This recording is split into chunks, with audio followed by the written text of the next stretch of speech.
ჩვენ ირლანდიაზე მოგიყვებით.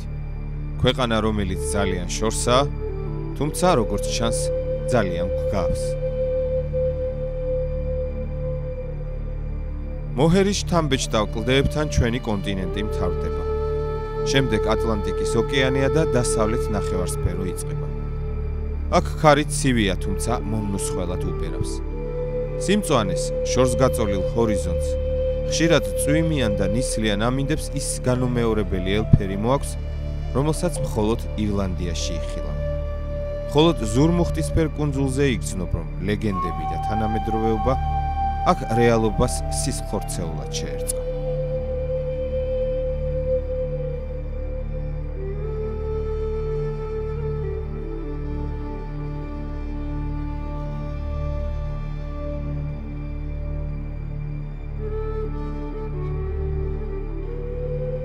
ეს მხარე, რომელიც ჩვენგან ძალიან შორსაა, ისტორიით, ფოლკლორით და ტრადიციებით ბევრ რამეში ჩვენს ქვეყანას ძალიან ჰგავს.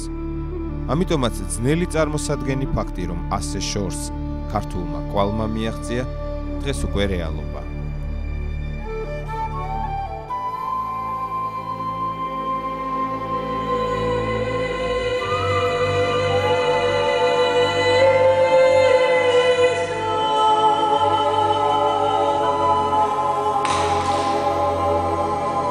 წმინდა მარიამის სახელობის დუბლინის მართლმადიდებლური ტაძარი ქართველებს რამდენიმე თვის წინ გადაეცა.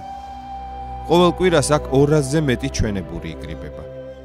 ეკლესიის შიგნით მდგომი ვერც კი წარმოიდგენ, რომ უცხოეთში ხარ.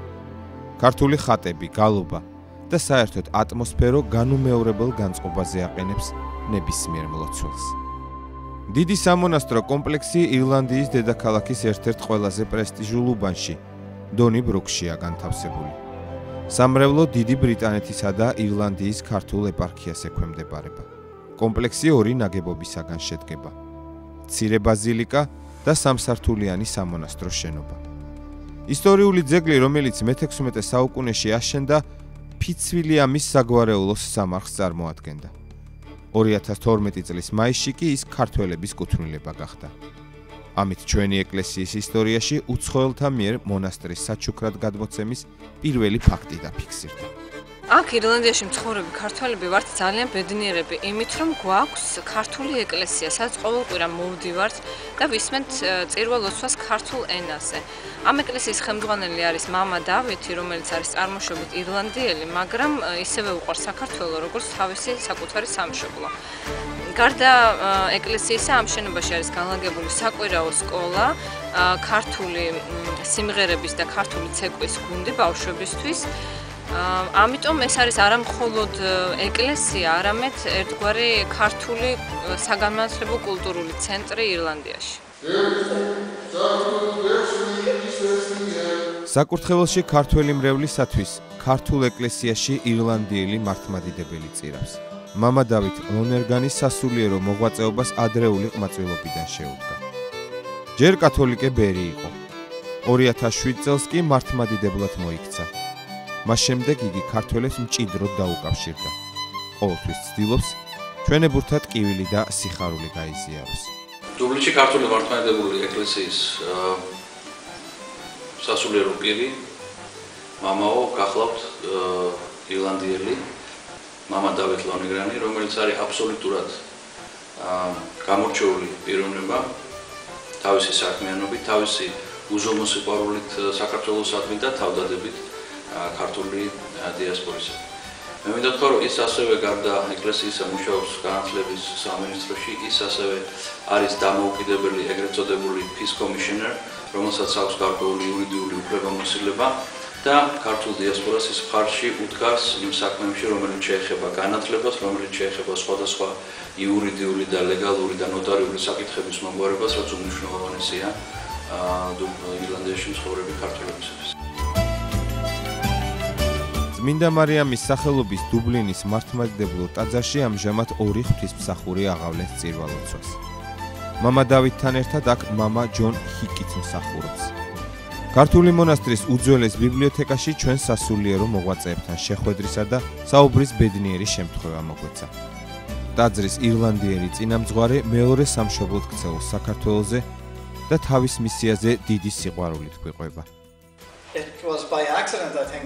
პირველად ქართულ ლიტურგიაში მონაწილეობის პატივი მამა მალხაზმა დამდო. მას შემდეგ ქართულ მრევლზე ვზრუნავ. ამდენად შემთხვევითობაზე უფრო მეტად ეს ღვთის ნება იყო. რო დასჭირდა იმას, რომ ქართველი ხალხი და მისი მენტალიტეტი გაგვეცნო. ცხადია, რომ ჩვენი ერების კულტურა ერთმანეთს ძალიან ჰგავს, ისტორიაც ერთნაირი გქონდა. თქვენს მსგავსად მიწად მოქმედებით ვიყავით დაკავებული, თუმცა თქვენსავით გვყავდა მეზობელი, რომელმაც ჩვენი ქვეყანა დაიპყრო. ვაიძულა მათ ენაზე გვესაუბრა. აღმოფხვრა ბევრი ცნობიერი განათლებაში და მოსპო მართლმადიდებლობა, რომელსაც ირლანდიელები უძველესი დროიდან, კელტების პერიოდიდან მისდევდნენ. ამდენად ბრიტანულმა მფლობელობამ ირლანდიაში ბევრი რამ შეცვალა. ყველაფერ ამის გათვალისწინებით მე შევძელი და ამენახა მსგავსება ქართულ და ირლანდიურ ხასიათში, პოეზიაში, ისტორიაში, მუსიკაში და რაც მთავარია, თავს ისევ გრძნობდი როგორც ჩემი ანებში. სწორედ აქ ჩაისახა სიყვარულის ის ნაპერწკალი, რომელიც სულ მალე უდიდეს გრძნობად გადაიქცა.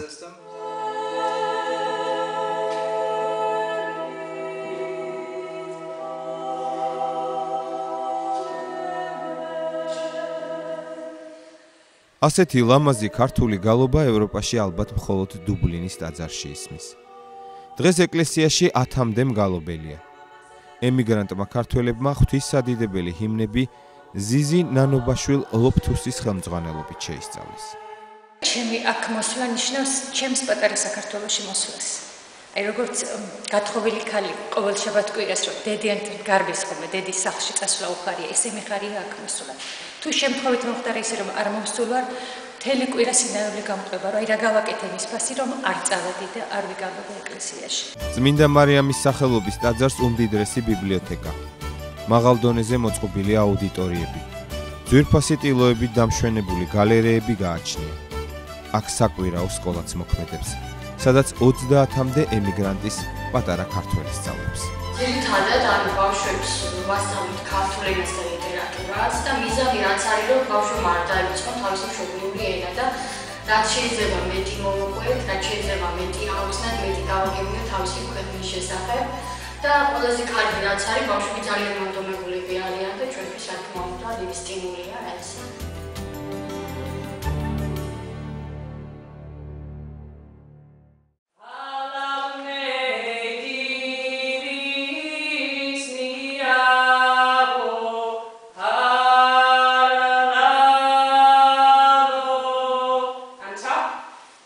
თუ ტაძარში პატარა ქართველებისათვის სწავლა, მომლოცველი ემიგრანტებისათვის კი გალობა სამშობლოსთან თავისებურ კავშირს ნიშნავს.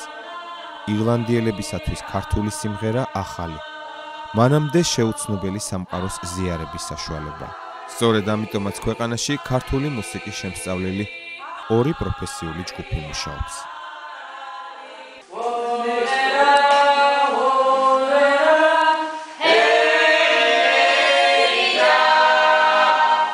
ანსამბლი ზურმუხტის ფოლკ ჯგუფია, რომელიც დუბლინის ცენტრში 2011 წელს დაფუძნდა.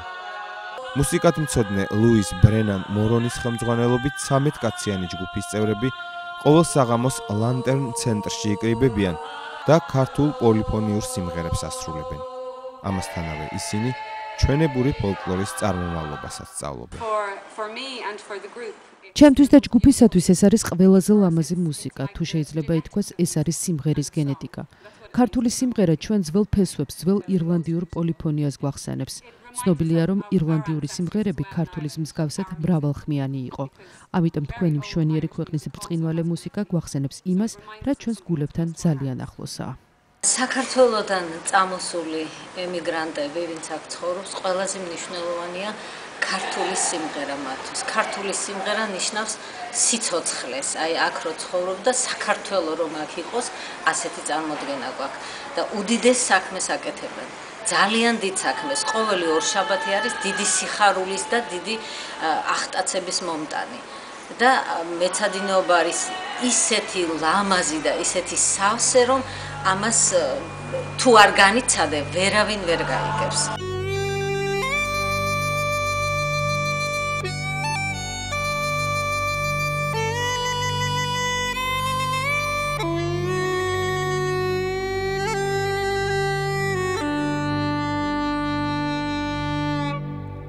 მიუხედავად იმისა, რომ უსინათლოა, ის სამყაროს ქართული მუსიკის ჰანგებში ხედავს.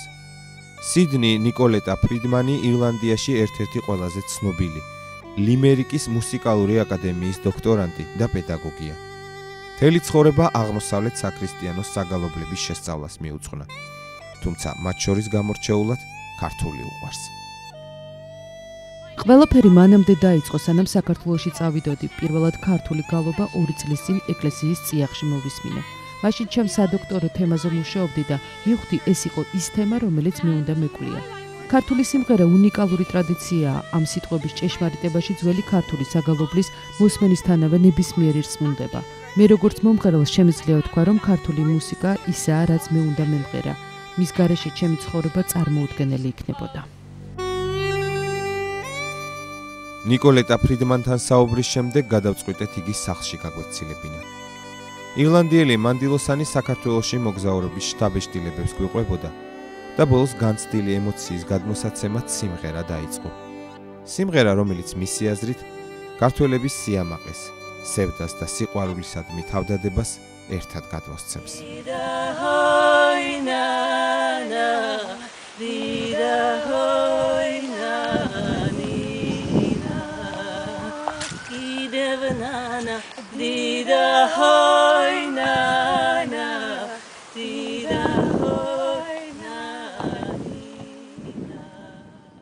2012 წლის 26 მაისს ქალაქ დუბლინის მთავარ საზეიმო დარბაზში საქართველოს დამოუკიდებლობა აღინიშნა. ნიკოლეტა ფრიდმანის ანსამბლ ზურმუხტისა და ქართული ეკლესიის მგალობელთა გუნდის მიერ აჟღერებულმა სიმღერებმა დამსწრე საზოგადოება აღტაცებაში მოიყვანა.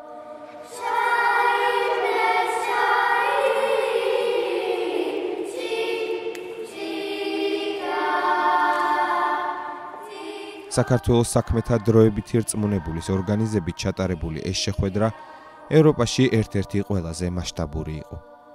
მოწვეული სტუმრების სიმრავლემ და ღონისძიებისადმი ინტერესმა კიდევ ერთხელ ცხადყო, რომ მრავალსაუკუნოვანი ქართული კულტურის ელჩობას ყველაზე ნაყოფიერი შედეგი მოაქვს.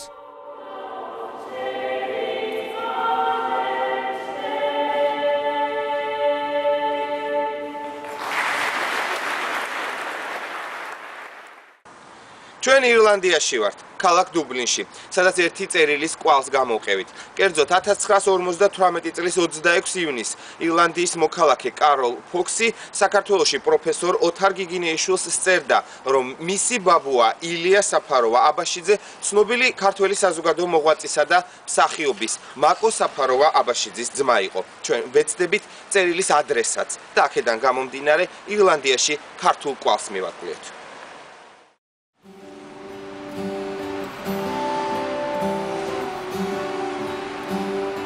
ჩვენი გადამღები ჯგუფი დუბლინის ერთ-ერთ ყველაზე პრესტიჟული უბნისაკენ, როზმინ პარკისაკენ მიეშურება. წერილის ადრესატთან სახლში შესვლისთანავე ხვდებით, რომ ამ ოჯახში საქართველოს განსაკუთრებით აფასებენ. კედელზე საქართველოს სცენის მშვენებად წოდებული მაკო საფაროვა აბაშიძის ფოტოები ეკიდა. აქვე ჩანდა ალავერტში გადაღებული მშვენიერი სურათები. საუკუნის წინანდელი ქართული სათამაშოები და ასე შემდეგ. თუმცა ყველაზე მთავარი ისაა, რომ ქალბატონი ქაროლის საოცარ ისტორიას მოგვიყვა. These are pictures of my great aunt Mako Abashidze Saparova Abashidze who ეს არის ჩემი დიდი დეიდის მაკო საფაროვა აბაშიძის ფოტოები. მთელი ბავშვობა მესმოდა, რომ ის გამორჩეული ქართველი მსახიობი და აქედან გამომდინარე ჩვენი ოჯახის სიამაყე იყო. აი ჩემი ბაბუა ვლადიმერი პარიზში მედიცინის შესასწავლად გაემგზავრა, სადაც მას საოცრად რომანტიული ისტორია გადახდა. მან სიყვარულის ქალაქში 18 წლის ბოსტონელი გოგონა მარგარეტ ბორნსი გაიცნო, რომელიც ამერიკიდან საფრანგეთში პიანინოს სასწავლებლად იყო ჩამოსული.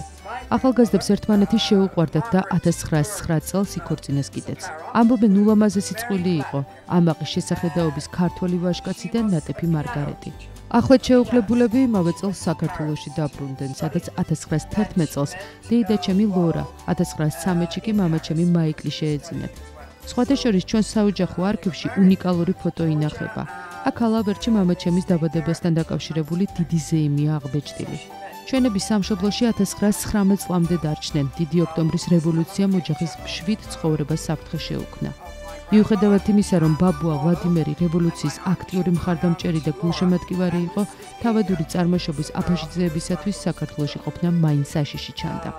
ბებიაჩემი ამას კარგად გრძნობდა და მისი დაჟინებული თხოვნის შემდეგ ოჯახიც ბოსტონში გადავიდა საცხოვრებლად.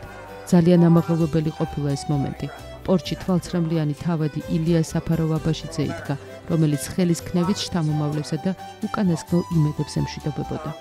ბაბუამ საქართველო ვერაფრით ვერ დაივიწყა, რამდენჯერ დაბრუნდა სამშობლოში, მაგრამ 1920-იან წლებში მამის თავადი ილიას სიკვდილის შემდეგ იგი აღარ ოსოდეს წასულაში. ვლადიმერი 1940 წელს ბოსტონში გარდაიცვალა. სამშობლოს დარდი ამაყ ქართულ თავადს იმ ქვეყნად გაყვა. 1970 წელს ბებიაჩემიც გამოეთხოვა წუთი სოფელს და ეს ლამაზი ისტორიაც თითქოს ასე დამთავრდა. ისტორია, რომელიც პარიზში დაიწყო, საქართველოში გაგრძელდა და ამერიკაში დასრულდა. მაკო საფაროვ-აბაშიძე, რომელსაც ფოქსების ირლანდიურ ოჯახში განსაკუთრებული პატივით მოიხსენიებენ, 1860 წლის 18 თებერვალს თელავში დაიბადა. მას თავისი სამსახიობო ნიჭით ისეთი დიდი შთაბეჭდილება მოუხდენია რაფაელერის თავზე, რომ სწორედ საფაროვასათვის გადმოუკეთებია თავისი კომედია ვოდევილი ბიძიასთან გამოხუმრება. მაკომ სცენური მოღვაწეობა ილია ჭავჭავაძისა და აკაკი წერეთლის მიერ განახლებულ ქართულ პროფესიულ თეატრში 1879 წელს დაიწყო. მისმა როლებმა იმდენად დიდი შთაბეჭდილება მოახდინა მაყურებელზე, რომ მსახიობს ქართული სცენის მშვენება უწოდეს. ქალბატონ ქეროლ ფოქსის მონაყოლით შეიძლება ითქვას ისტორია არ დასრულებულა. ვლადიმერისა და მარგარეტის ვაჟმა მაიკლმა ისტორიულ სამშობლოსთან კონტაქტი არ გაწყვიტა. დუბლინში გადმოსახლების შემდეგ მან საქართველოს სხვადასხვა უწყებებთან მიმოწერა დაიწყო და წინაპრების შესახებ ბევრი ინფორმაცია მოიწია. სწორედ ზემოხსენებული წერილის შემდეგ მისთვის დუბლინში მაკო საფაროვა-აბაშიძისა და ვასო აბაშიძის ფოტოების ასლები გადაუგზავნიათ, რომელსაც მაიკლი დიდი პატივით ინახავდა. ასევე სათუთათული და ძველ ქართულ სათამაშო დათუნიას, რომელიც მისთვის ალავერტში უჩუქნიათ. ეს პატარა დათუნია მას სამშობლოს აგონებდა და მთელი ცხოვრება გამოსაჩენ ადგილას ედო. ბატონი მაიკლი 98 წლის ასაკში 20 თვის წინ გარდაიცვალა. მისმა ქალიშვილმა დამშვიდობებისას გვითხრა: ამ დღეს რომ მამა ჩემი მოსწრებოდა, უბედნიერეს ადამიანად ჩათვლიდა თავსო. მიუხედავად იმისა, რომ მან მთელი სიცოცხლე ირლანდიაში დაჰყო, ნამდვილი ქართველი თავადი გახლდათ. ირლანდიასთან ერთადერთი რაც აკავშირებდა, ეს ლუდი გინესის სიყვარული იყო.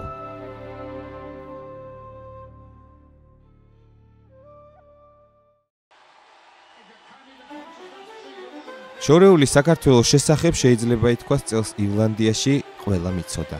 მიზეზი ლონდონის ოლიმპიური თამაშები გახდა.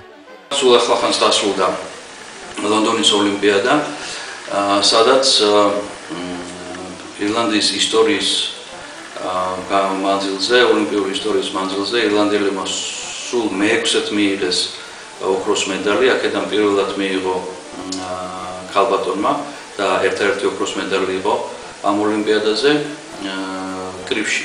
თან კრივში ქალთა შორის ბოქსი პირველად იყო მოგეხსენება ჩართული, ანუ პირველი ქალი ოლიმპიური ჩემპიონი გახლავთ ირლანდიელი და უცნაურია, მაგრამ ფაქტია, რომ მისი მწვრთნელი არის ქართველი ბოქსის ცნობილი სპეციალისტი ბატონი ზაურ ანთია, რომელიც ძალიან დიდი დამსახურებაა ის წარმატება, ის ოლიმპიური ოქრო, რომელიც მოიპოვა ირლანდიელმა ბოქსერმა კეითი ტეილორმა.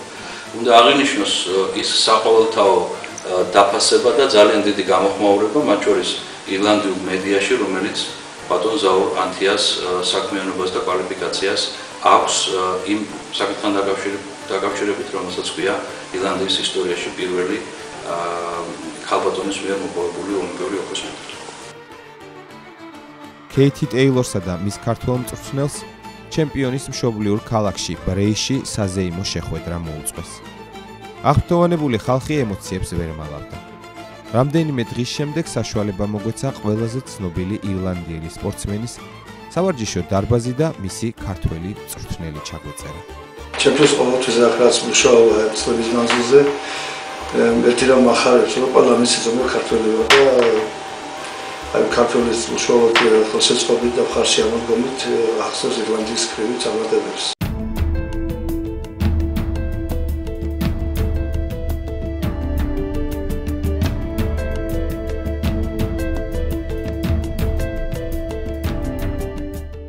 ამბობენ ირლანდიაში ლეგენდები ცოცხლდება.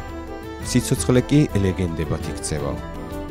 ალბათ ასე იქნება საუკუნეების შემდეგ, როცა ზურმუხტისფერი კუნძულის ქართული კვალი უფრო მნიშვნელოვანი და მრავლის მომცველი გახდება. დღეს კი ირლანდიაში ჩვენებურები ისტორიულ გზას იწყებენ.